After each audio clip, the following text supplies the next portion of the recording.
आनंदाच्या घरात दुःखाचा डोंगर, बहिणीसोबतची भेट ठरली अखेरची। बहिणीकडे आनंदासाठी आलेल्या भावाचा दुर्दैवी अंत, रेल्वेच्या धडकेत 23 वर्षीय तरुणाचा मृत्यू।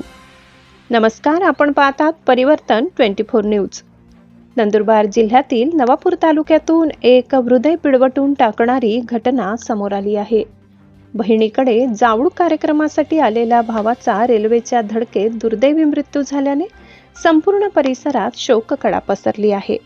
ही घटना शुक्रवारी रात्री नवापूर तालुक्यातील वाटवी गावाजवळ घडली। मृत तरुणाचे नाव आकाश हरिश्चंद्र सूर्यवंशी, वय 23 वर्ष, राहणार अंजलीपाडा, तालुका साक्री, जिल्हा धुळे असे आहे।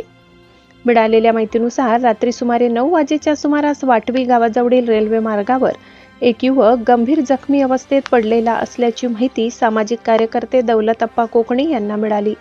घटनेची माहिती मिळताच खंडबारा पोलीस चौकीचे कर्मचारी आणि पोलीस मित्रांनी तात्काळ घटनास्थळी धाव घेत मदत कार्य सुरू केले।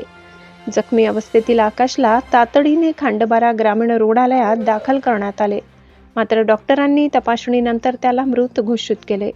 प्राथमिक माहितीनुसार रेल्वे रूळ ओलांडताना खानदेश एक्सप्रेसची धडक बसल्याने आकाशच्या डोक्याला गंभीर दुखापत झाली आणि त्यातच त्याचा मृत्यू झाला। सर्वात वेदनादायी बाब म्हणजे आकाश आपल्या बहिणीकडे आनंदाच्या कार्यक्रमासाठी आला होता, पण बहिणीसोबतची ही भेट त्याची शेवटची भेट ठरली। एका क्षणात आनंदावर दुःखाचे सावट पसरले आणि संपूर्ण कुटुंब हादरून गेले।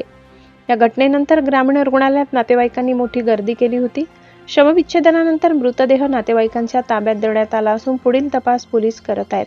अशा दुर्घटना टाळण्यासाठी रेल्वे रूळ ओलांडताना नागरिकांनी अधिक सतर्क राहण्याची गरज आहे। ताज्या आणि विश्वासार्ह बातम्यांसाठी पाहत रहा परिवर्तन 24 न्यूज।